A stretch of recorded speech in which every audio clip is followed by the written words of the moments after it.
Welcome to the Morning Metro. It is July 16th, 2021. We are, of course, your hosts, Good21, and my co-host, Cappy. Cappy! Woo! Wait, hold on. I can do better than that. Yay! But yeah, another episode of the Morning Metro and all that jazz. I want to I know there's people who watch on stream and who listen and via audio and all that jazz. But I want to quick address that. The Morning Metro is kind of been going through what I feel like is some like changes in format, and I'm trying to figure out what that format is, because traditionally we've always talked about like articles and discussed them, and we've always packed like 5 to 6 articles in one show, and I was like, that's too much. I'll be able to like have genuine genuine conversation about things that we find important to us, and we're trying to discover what that format looks like and stuff right now. So if anybody that's been listening via Apple Podcasts and Google Play, or sorry, Google, it's so dumb. Apple Podcasts, Google Podcasts, yeah. If anybody's been listening via those formats and it felt a little bit lost of our format, don't worry, you're not alone. We're lost too. It's fine. But we're gonna try actually talking about bringing up some articles and genuinely discussing them, and also while live streaming on Twitch. If you ever want to watch the show live, for those of you listening via audio, you can go to twitch.tv/grid21, and where I air the show basically every Friday now and release the episodes usually between a Sunday or Monday. It's some random time that I actually remember to work on it and process it and all that jazz. So yeah, but hi Cappy, how are you with all that preamble out of the way? I'm doing good. Storming out, but Oh, send it my way. Oh shoot, I forgot to open up my Arizona before the show. Wait, do I have my bottle opener in my Leatherman? Hold on a second. I think I got it somewhere in here. Oh yeah, I do. All right. This is some ASMR for people listening via audio. Oh shoot. There's a pull tab, right? Hold on.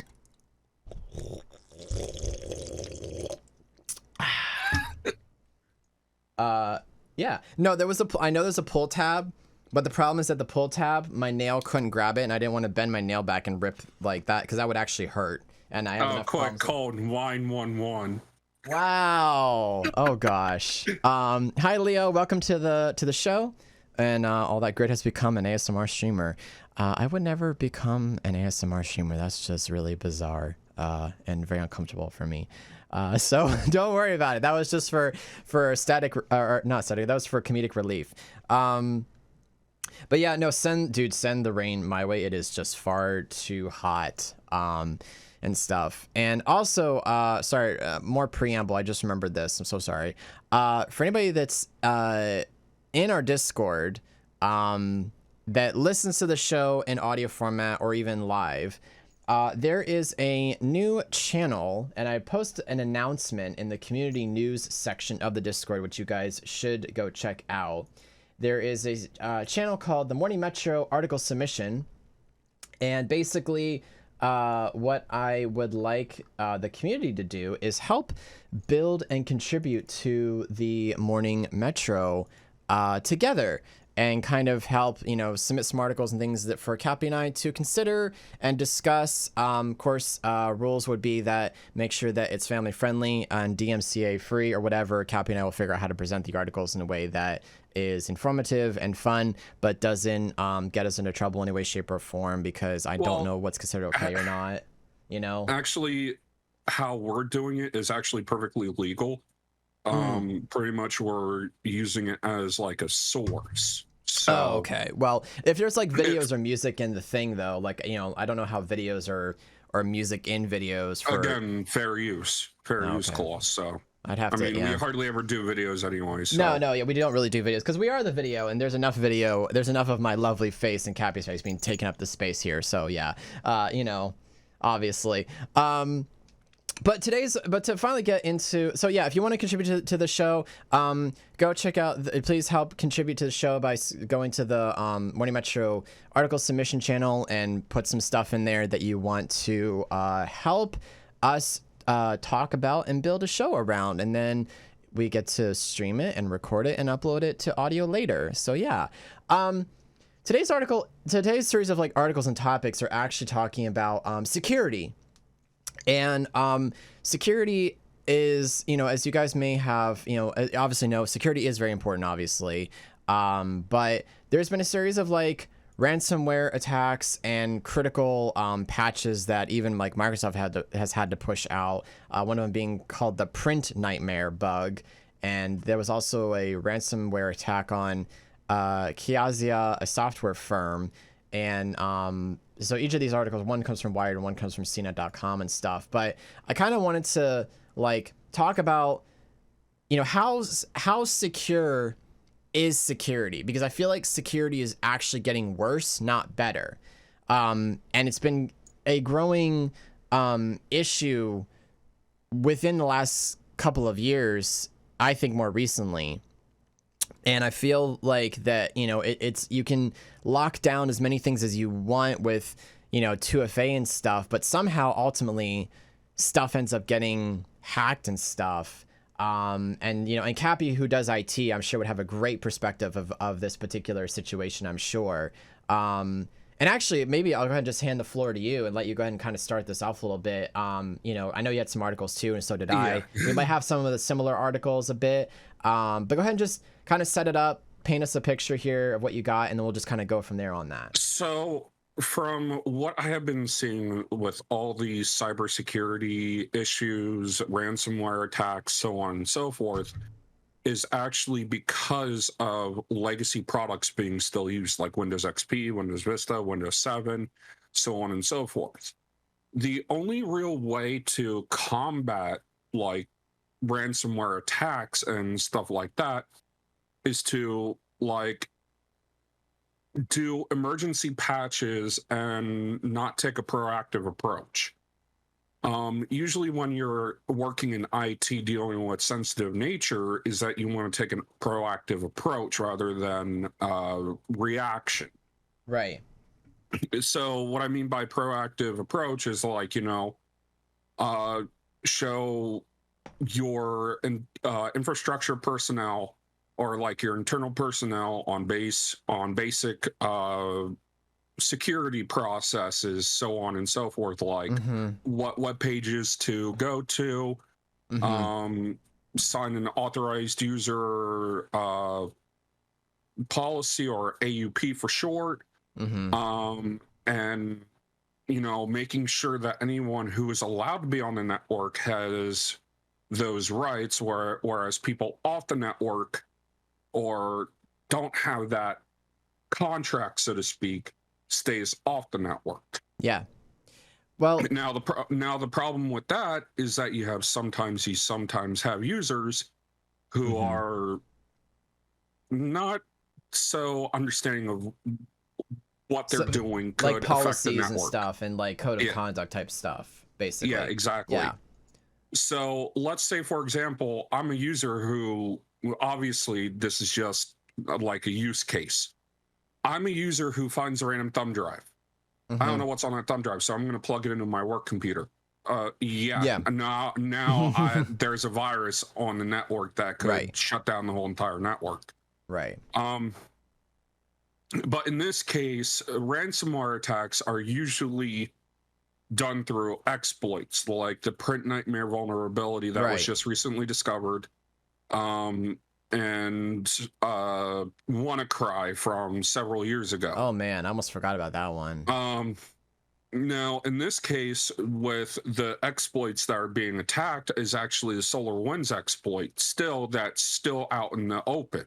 Yeah. For anybody that's listening, and may not be also who may not be familiar, can you familiarize us a little bit with what the SolarWinds exploit or ransomware is actually, just to kind of bring us up to speed?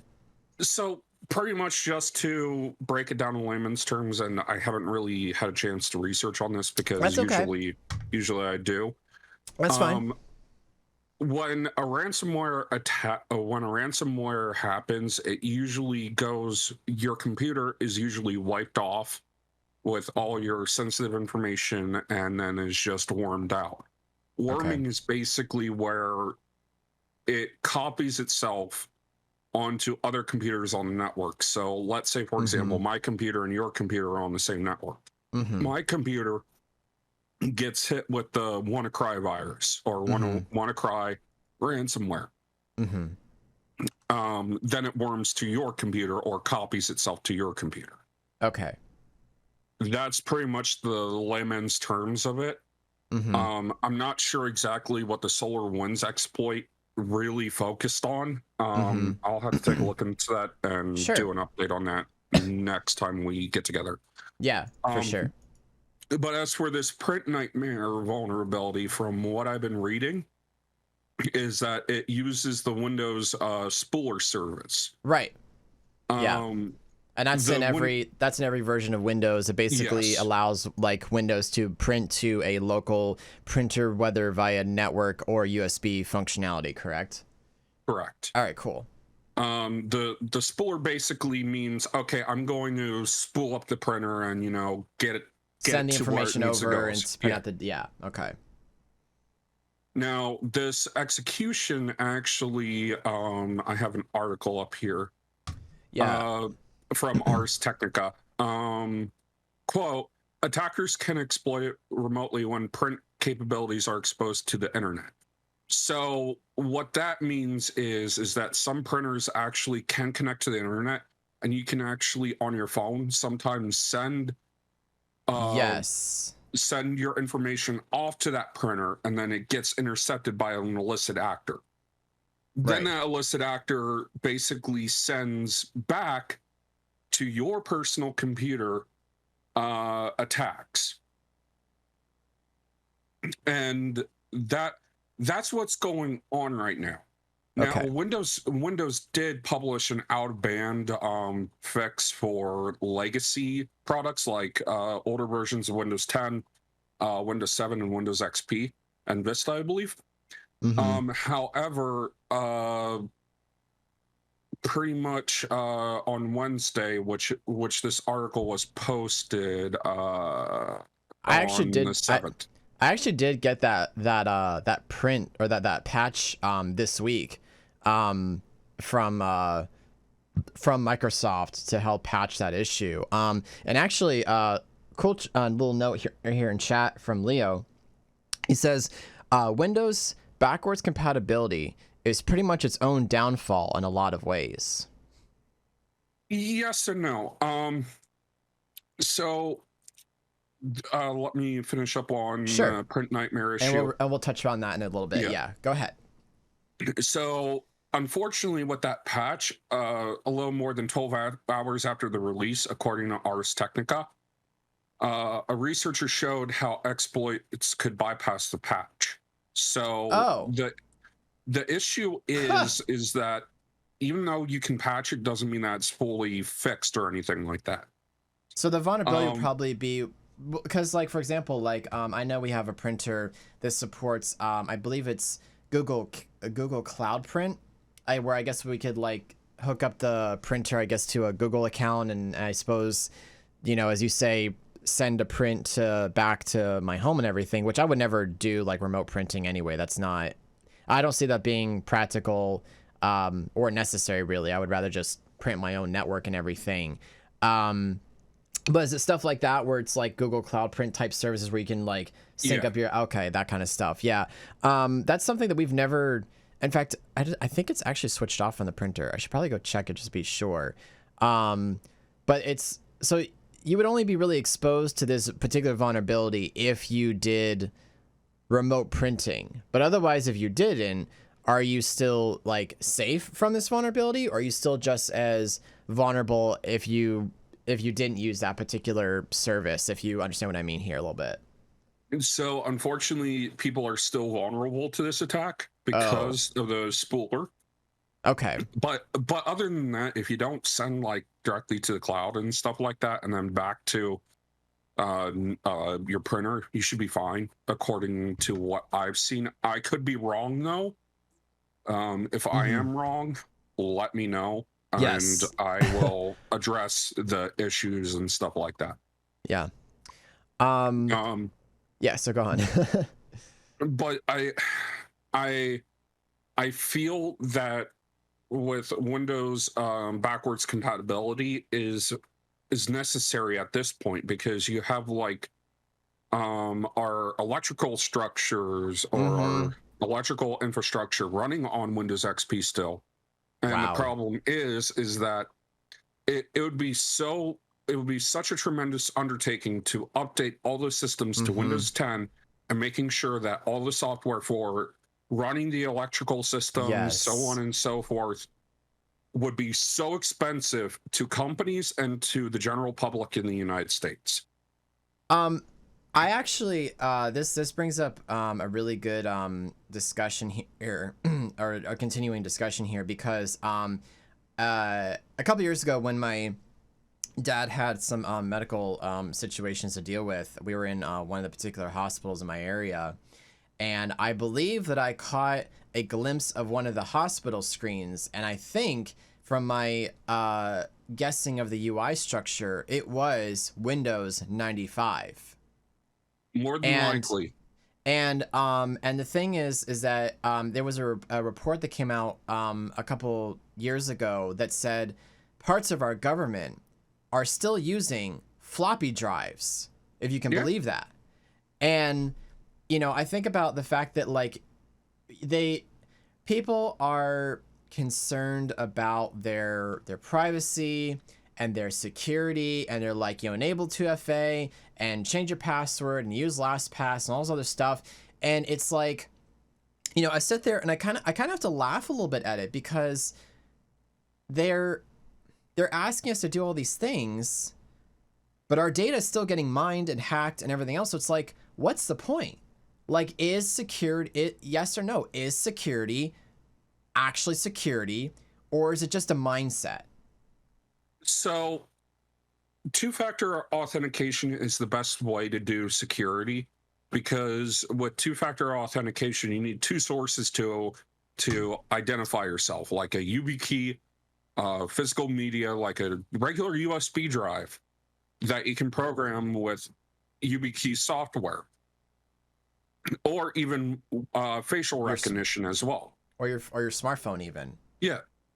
Even biometrics are more secured than just a regular pen. Well, or people can still take like a piece of tape of your thumbprint or fingerprint and like still copy it. Like I think there was something that was proven that they could still do that, like bypass it though. So in older generations, older iterations of biometrics, yes. But in today's world, like with how there's like thumbprint scanners on cell phones or facial recognitions, yes, it's more secured than, you know, using a password or anything like that. Because because how biometrics work is that everyone has a unique fingerprint. You only have that fingerprint. Mm-hmm. So it's kind of hard to replicate it.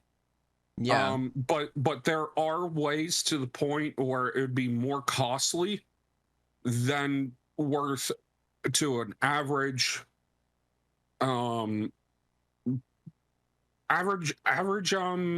illicit actor, like, you know. Yeah.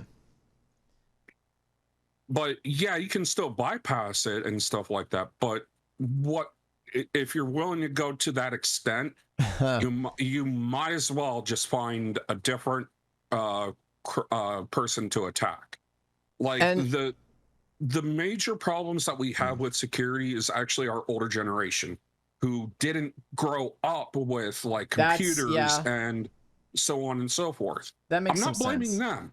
I'm not blaming them. It's because they didn't have that stuff. They didn't know what. I mean, this is like, I mean, even for my mom, who's like in her 60s, like she's still like, the computer is still an abstract concept to her. Like they didn't, you know, she's like, well, you know, we didn't grow up with this stuff. She said computers started coming in when they were like whole room, you know, hard drives, you know, and everything like that. And so, but technology has been drastically pivoted and rapidly developed that I guess to some extent, like maybe security is there. It's just that the technology was developing, I guess, faster than the security. I mean, look at like how Intel had a physical hardware vulnerability for a while, and there was a patch for that, but that's because maybe the technology wasn't developed on enough, I guess. I don't, that's my most educated guess, I suppose.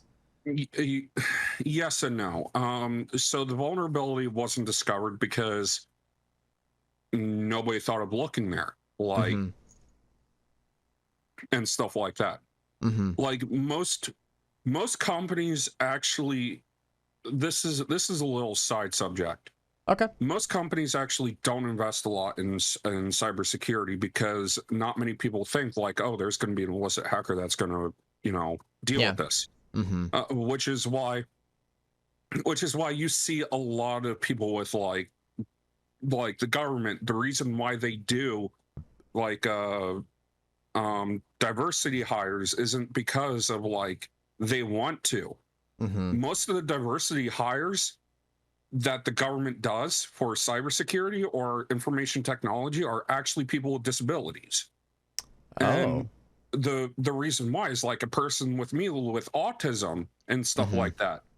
We look for the most absurd idea to do. Like for example, at my work, we were dealing with like a Windows 10 issue. Where the camera would just crash. I'm like, okay, what could be the cause of that? And I looked for the most obscure thing that could cause this issue, and I resolved that problem. Nobody else in the IT department thought of that. Wow. Nice. That's just how people with autism and disabilities and stuff like that function. Right. So, and a lot of people who actually are into computers may have autism and stuff like that because we actually think in coding, so to speak. Think outside the box a little bit about like certain situations of sorts. So how does that? So with that in mind, then how does that help like advance security or make it better? Because it's as we've obviously have noted just a little bit ago, security is you know, my phrase is that like if the hacker wants it bad enough, he'll find a way to get it. Unfortunately, and that is a very harsh reality. So how can security be improved with someone like such as yourself, the way that you think in abstract terms and stuff? Like, are we really secure? Or are we just trying to are we playing catch up? I think at this point we're not at the point where we're playing catch up. But it's going to come to a critical situation where we will have to play catch up, unless people start taking security more seriously, even with your own personal identity, even with your computer and stuff like that, like treating your personal identity like cash. Yeah. Well, unfortunately, people who have cash end up spending their cash, so that might not be the best comparison. Well, but I'm talking about you wouldn't give cash away or anything like that to a stranger. Right. Understandable. Unless people get into that mindset of like treating your identity as if it were cold hard cash. Yeah. There's no way to really prevent security issues happening, like the print nightmare vulnerabilities or WannaCry, etc. So on and so forth. Now with how Windows 11 is actually being installed, that's a good step in the right direction. Right. However, there's going to be a lot of computers that are going to probably be recycled. Unfortunately, this is a necessity we have to have. Now, there was a video that I posted actually in our, I think it was in our community sharing on our Discord, which by the way, this was sponsored by our Discord. Join our Discord today. Link in the description or link in the panel below. And I don't know what the address is via audio, but I wish it's not a cool address, but you know, you guys know how to find our Discord, obviously. Anyway, sorry, long tangent, shameless plug. It's my community. But anyway, Linus Tech Tips had done a video discussing, we talked about the LTTstore.com. LTTstore.com. Sorry. Leo, I love it. Beautiful. He said LTTstore.com in the chat. Oh gosh. Anyway, such a meme. Anyway, it really is. Anyway, but he had done a video discussing the whole TPM thing and stuff, and a trusted platform module for anybody that forgot what that meant, and why Microsoft chose that form of security for the system, and the I guess the reasoning behind it was that it like prevents basically apparently they're like rewriting the way drivers are handled in the new like Windows 11. Yes. And I guess I don't understand all I know is that drivers just make things work and do things. I don't know much about the security side of it. I don't know if Cappy, is that something you're more informed on than I am a little bit? I am a little bit more informed on this. Can you touch just a little bit on it for us to help bring some light here? So basically what a driver does, it drives the operating system to that piece of hardware. Allows the hardware to talk to the operating system, basically. Yeah, it's a middleman, essentially. Yeah. So pretty much, let's say you buy a new graphics card. Right. And you just want to plug it in. Unfortunately, that's not going to work properly because it doesn't have the correct drivers. Yeah. Now, once you get the correct drivers, it'll basically, it'll basically tell it, okay, drive this or use this piece of equipment. Yeah. Enable that, etc. Yeah, so on and so forth. Yeah. Basically, think of it as like a translator, so to speak. Yeah, that's a good example of it. Yeah, I like that. But other than that's all that drivers do. Now, how the TPM module works with drivers is it basically authorizes it as like a gatekeeper to or a gate to your physical hardware. Okay. And it basically verifies, okay, this is meant for this computer. Mm-hmm. Basically, it's a built-in form of two-factor authentication. Oh. Interesting. Yeah, pretty much that's the best way to describe it. But like I said, unfortunately, a lot of computers that are like 4 or 5 years old that people don't want to give up aren't going to be able to be transitioned over to Windows 10. Now, is that a good thing or a bad thing? Good and bad, depending on how people recycle their used hardware. Now, it is going to, like, if people just throw it away, it's going to create a lot of e-waste and so on and so forth. Yeah. But if people probably, like, send to a recycling company or take it to your local Best Buy or a computer company, it'll get to the right spot because a lot of computer companies or mom and pop shops and repair shops know where to take it. But unfortunately, a lot of the United States citizens have the mentality of just throwing things away. Yeah. So this is getting a little bit off topic. I do totally understand a little bit. But yeah. What I wanted to kind of like get back on topic is that so talking a little bit about like Windows security and stuff and just security in general. So basically, from my understanding is that and I'm trying to look up some articles while I was sitting here, but it sounds like Microsoft's trying to make driver security stronger. Because there's a lot of things that can get installed. You always see those, updatedriver.com, get the latest drivers for whatever, and those can be full of like a bunch of malware and everything. And Microsoft is trying to rewrite the way the architecture of drivers work to essentially be more secure, by also requiring a TPM as a two-factor authentication system. And so it's like, you know, with that in mind, is that actually going to help the everyday citizen be more secure? Or is it, because it's like there was always a discussion with security about like a placebo effect. Like, you know, you enable something and it's like, man, you know, I've got to, you know, like I actually have a real life story. Somebody tried to hack a particular account that I own, and they hacked it and from like California. And I got an email about said account, and I had to change a password like twice, and then they got in twice, and then finally I actually said forget it, and I made a 2048 character password and enabled 2FA, and that account has not been hacked since, because like I was like, stop trying to get in this account. This is not you don't have permission to do this. But you know, that's the thing where it's like, no matter how secure the most secure passwords are,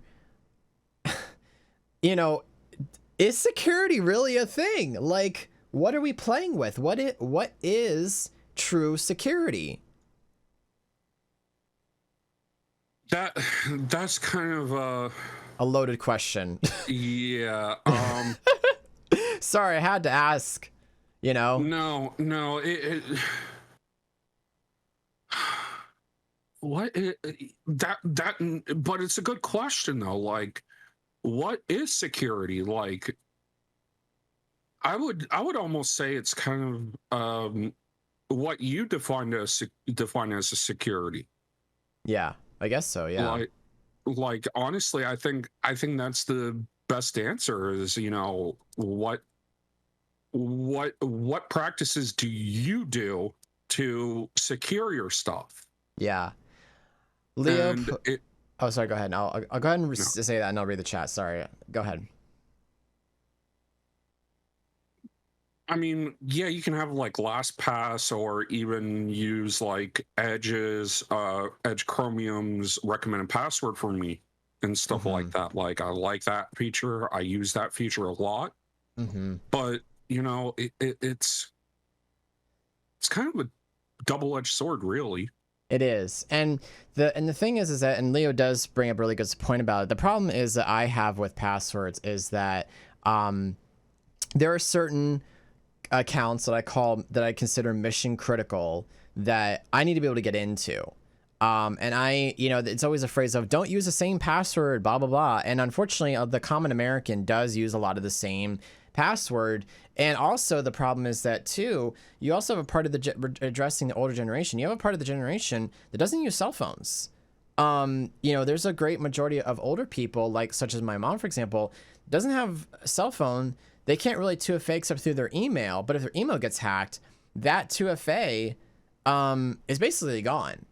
And it's really frustrating to feel like there's no one real answer to solve this, you know, and unfortunately, our enemies in the United States are not going to give up. They're not sleeping. They're actively punching, you know, and testing and poking to see, you know, where is that breaking point of, you know, not just America, but other nations and stuff. And so, you know, I'm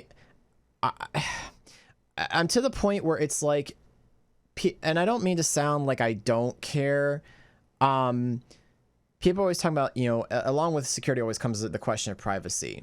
You know, selling of data, you know, corporations like Google, Apple, just to name a few, the big guys, we all know that we're all obviously being like watched and recorded, and sometimes like willingly. Right, yes, you know, sometimes willingly. And people are like, within the last couple of years are now like, because when Windows 10 came out, they're like, oh my gosh, all the advertising data, all my information, all the ad advertising. I'm like, okay, but wait, I need to make you pause for a minute. When you made a Google account and a Gmail account, you were being data collected from day one. So why is it now an issue that we're concerned about our privacy and security when, frankly, the federal government and many federal governments globally collect data on their people have doing it for basically for years. So like, this feels like a joke to kind of like, I'm not trying to make, I mean, it's obviously not a joke. And I know that just because I know some people bring up the argument of, well, just because it is doesn't mean that it's okay. And you're right. You're fully on right to say that. But it's like you've kind of already locked the barn door after the horses were let out. So, you know, what do you want? And regulations are going to fix stuff, because usually regulations end up making things worse, unfortunately. To what end are we at this? Well, going back to regulations, yes and no. Some regulations actually do help. Depends on who's regulating. But as for like data collections, I would rather trust the government with my information than a private company like Facebook, Google, Amazon, even Twitch. Not you know, not to knock Twitch or anything, but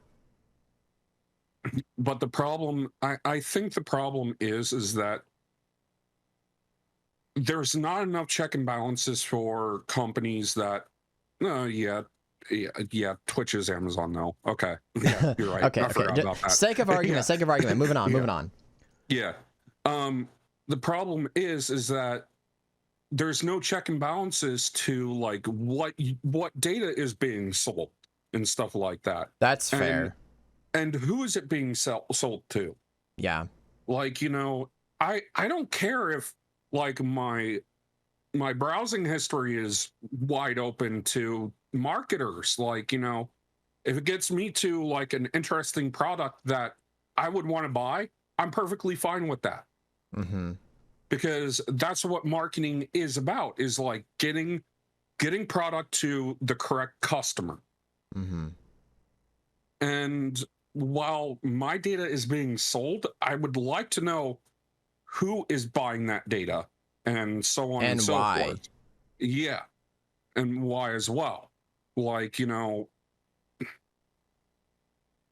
I honestly think there needs to be more transparency with data selling and personal information being distributed among companies. Like, I think that's the major issue right now, is not like, you know, hey, my data is being sold. Okay, who? Yeah, exactly. Yeah, and no, and I understand, and I can kind of agree with that it would be nice that, like, I think it's really weird, because somebody who does content creation myself, I am basically trying to market my data to potential audience.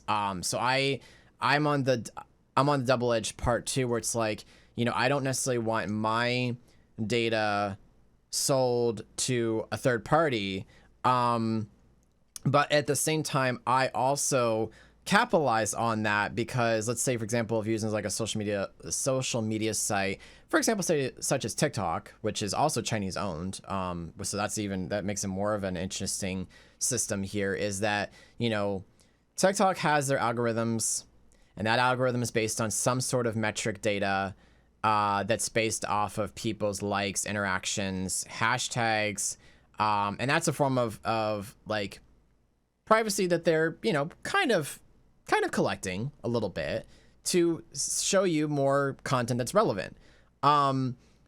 It's just that, like, you know, people don't need to know. It's almost like with the amount of things that's collected on us, I'm surprised they haven't asked for a dossier about how many times you even poop. Like, like being very real, you know, or, you know, some other things that I won't get into, because it's going to go beyond like today. Yeah, it's gonna go beyond the realm or the scope of this channel that I'm like obviously not willing to introduce. But you know what I'm saying? Like it gets very personal. Now, I don't want it to come to that. That's really weird. But I guess it's like I don't want companies to know how old I am, or maybe like where I'm from, unless it's like a service that I genuinely need to use. For example, like ASUS has account sign up for RMA stuff. They need to know where I live so that they can ship products to and from me for replacements or whatever. That's fine. But yeah, some of this other stuff is just, you know, like I think, what was the hack that was, it had like everybody's banking information or social securities or something. Huh?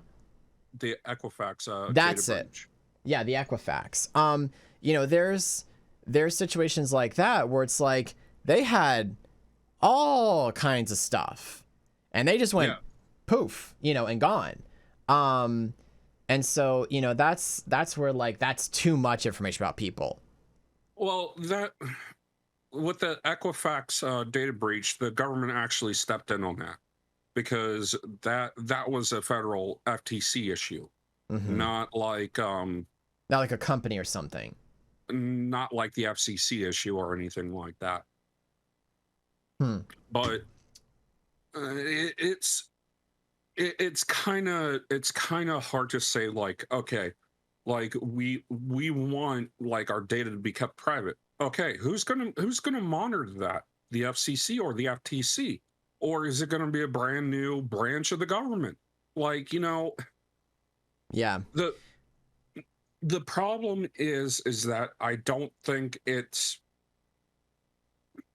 a government issue. I think it is a more moral issue. Yes. Because you have like these not entrepreneurs, but these big tech CEOs, corporate America. Like corporate America, like Mark Zuckerberg and stuff like that. Like it's not a regulation issue, it's a morale issue. And the other thing that happens too is that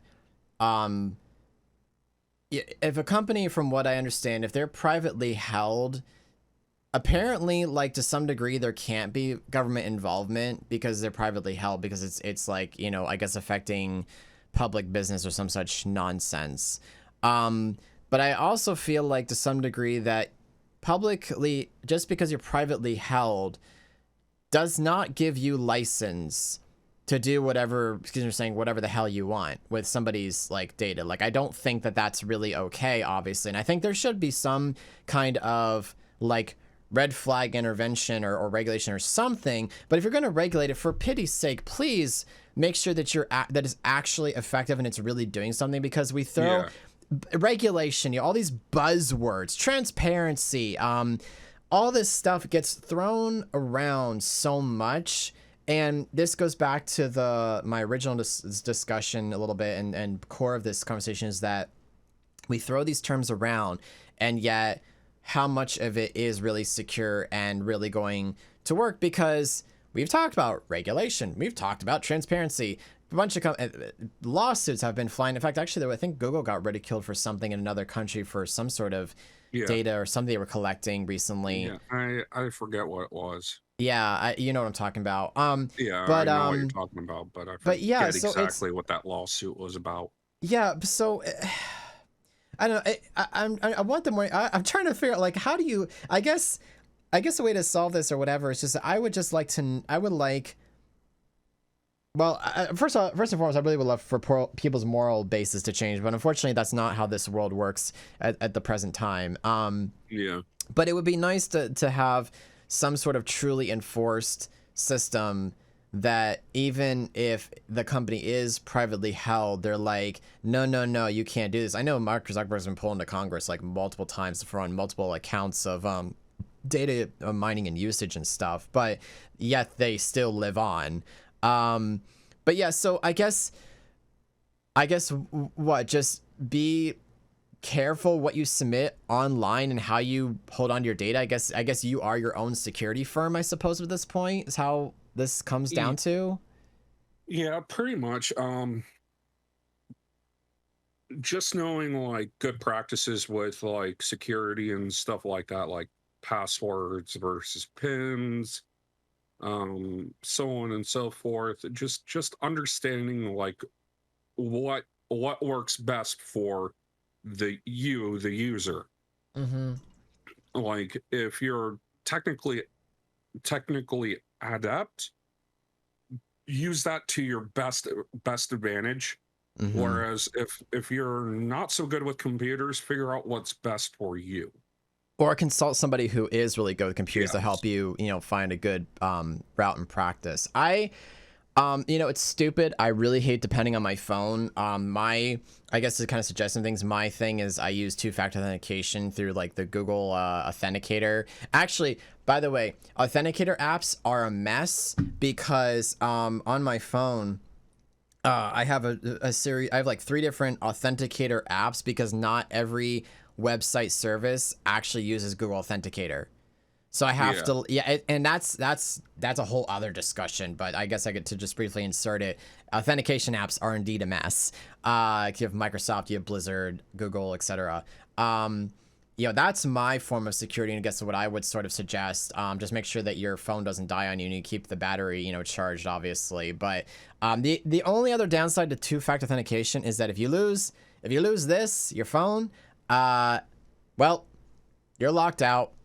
I don't know if there's a way of retrieving, account retrieval if you have two-factor authentication. It doesn't sound like it's been fun. One of my friends, Virgil, had an issue where the battery in his phone, I guess, was dying, and he had all of his authentication stuff on his phone. He's like, well, I gotta get a new phone to transfer all the codes before the phone stops working completely. And I'm like, yikes.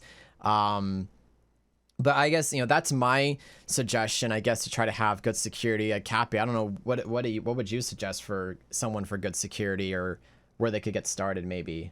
I mean, personally, what I use is I use two-factor authentication, but I actually have like a second phone. This is actually my old phone. I still have my old phone as well, yeah. That I use for two-factor authentication, like when I want to log into like Twitch or Discord, Guild Wars, and stuff like that. But I use this all the time. Like I use this as like a dedicated two-factor authentication because, well, it doesn't work all the time, but it like I personally am a believer of like reusing old technology and stuff like that. And that's how I reuse my old technology and stuff. Interesting. Yeah. I guess, and make sure, I know something's crazy, patch your operating systems. I don't know if, I think Leo touched on a little bit. I don't know if it was in jest or exactly. It says if only more servers use Linux. But I say again, if a hacker wants it bad enough, it can be hacked. Like, you can get into it, even if it is something like Linux. Nothing is ever truly hack proof. Because people get smarter and they study things, and the code is out there. I mean, even Apple laptops are susceptible to viruses and stuff like that. But the cool thing is that if you do get a virus on it, you're just gonna have to wipe your whole entire Mac OS operating system. Oof. That's how it is, and usually that's the best practice. Is like, back up your data regularly. If you do get a virus, do research on like what's the best anti-malware or antivirus software. That's a quick one I want to touch base on. Security's virus software is also an equal like mess marketing wise. I just use Windows Defender and Common Sense. Yeah, and to most people that's perfectly fine. Like I use Windows Security only on my desktop because that's what I game on and stuff like that. Right. Now I've used like WebRoot, I used AVG and stuff like that as like a third-party source. How good are those in your experience? In my personal opinion, WebRoot is my personal one, is my personal favorite because it's so lightweight and AI controlled compared to like Windows Defender or AVG free. There's a reason why I decided to start paying for like a yearly subscription for antivirus software. Yeah. But it really depends on like if you're good at Common Sense for computers, Windows Defender and Common Sense is the best practice. If you're not good with computers and you don't know what the heck you're doing, I would suggest going with like a third-party software like Avast, WebRoot. Avast is actually a ad program in and of itself, and I've actually so I wouldn't really recommend it. I would discourage against Avast. That's just me, obviously. Advanced has been improving in my personal opinion, but All right, I cool. digress on that. Oh, I um, digress. Jace2cents.com. Lol.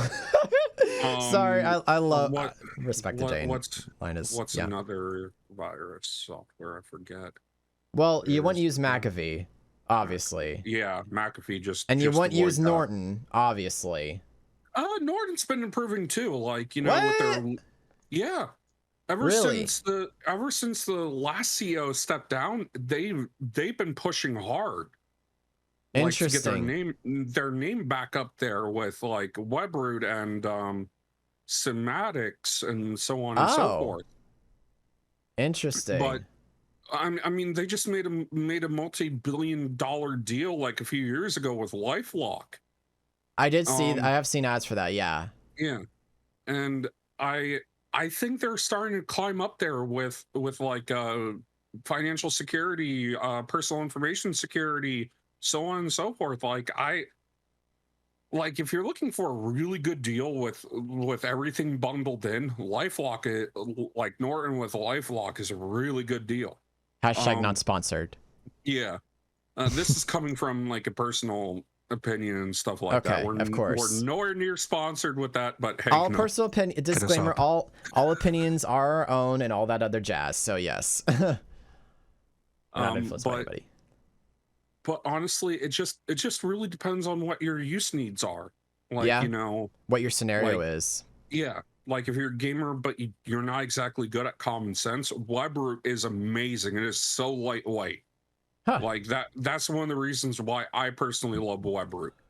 Like compared to the other antivirus programs I done digging and stuff like that, uh Webroot is actually the lightest one, taking only like 56 megabytes on your hard drive or something like that. I forget And what's the CPU and memory usage? Do you happen to know? what CPU and memory usage. All right. Good enough. but Yeah. So, but I mean, in my personal opinion, I think that Webroot's the best one out of the three so far. uh, I am keeping a close eye on Norton though. and I guess for myself, if you're a bit of a savvy person, a lot of common sense and Windows Defender can definitely go like a long way. I think like I've been Yeah. running, careful what you download. Make sure there is. I know, granted, SSL connection, and that's a whole other discussion. Website security is a whole other discussion, I think. Yeah. But be careful what sites you go to. Don't do anything I wouldn't do, and all that jazz. But yeah, And also don't download that song because you might get hit with the vigilante malware. Oh, did we even discuss Yeah. that? Did you want to touch on that? Yeah, just real quick. All right, go touch ahead. on So, that. what's this vigilante software here? So even though we're talking about security, there's actually a vigilante malware that's out there right now on pirating websites such as the Pirate Bay, so on and so forth. What Uh-huh. it does, it actually does the opposite of like infecting your computer. It actually basically tells your computer to loop back to your internal network to specific websites. Like, for example, this one is actually targeting Pirate Bay websites. Like it has the pirate. Well, I'm not going to release the websites and stuff like that, Right. but pretty much it targets the Pirate Bay websites and offshoots and stuff like that. So it And does like a reverse attack, like turning the Yeah. attack around outwards. yeah, pretty Gotcha. much. Huh. And it's actually a very interesting way to target pirators and stuff like that. So I Interesting. mean, I just find it really interesting and so on and so forth. Yeah. Also, I actually heard of if you want to learn about cybersecurity, there's actually a really cool Linux operating system called Kali Linux. And that has a bunch of ethical hacking tools to learn how to learn about how to do ethical hacking and how to look at networks and things like and stuff and everything. And I like the name Kali because and nobody, I think I'm the only one gonna understand this. anybody who's a fan of KDA, the character Akali, there's a song where she's just like, says her name is Kali. So I was like, oh, cool, League of Legends KDA. I can't help it myself. Anyway, but yeah, Kali Linux is a really cool operating system I heard about from a friend of mine who was actually also studying security himself. So thank you for that dog bark. So anyway, but if you want to learn how to help contribute to the security of the future generations, that's something to definitely look into. It's just called, the website is kali.org. So that's KALI.org. So but yeah, a little tidbit in there. But anyway, I think we're kind of like good on this. Yeah, good. We could probably just wind the episode out. Yeah. So but thank you guys so much who are listening via audio again, for taking a listen and enjoying our show. We would love to know how you please leave a review of our show on Google Play and not Google Play, dear Lord, I keep thinking Google Play, Google Podcasts and Apple Podcasts. We'd love to know what your feedback is. If you want to submit an article for the show, please email us at themorningmetro@gmail.com. That's themorningmetro@gmail.com. If you would like to actually directly submit to us, you can come to my Twitch channel, which is twitch.tv/grid21. Join our Discord. We have a The Morning Metro article submission channel where you can paste a link to an article that we should talk about and discuss. And if we find interesting, we may actually bring it up on the show, and you guys can help build the show and make it really fun for us and everything. So yeah, but thank you again. For those of you that are watching the live stream, however, stick around. We're gonna switch over to some gaming and chill out and stuff, and maybe have like an after party discussion perhaps, depending on how that goes. But yeah, but otherwise, thank you so much. Have a good rest of your week, and we'll see you, or well, that is, you'll hear from us next Friday or Sunday or Monday, whenever I post a show. So thank you for listening. We'll just see you soon. Bye bye.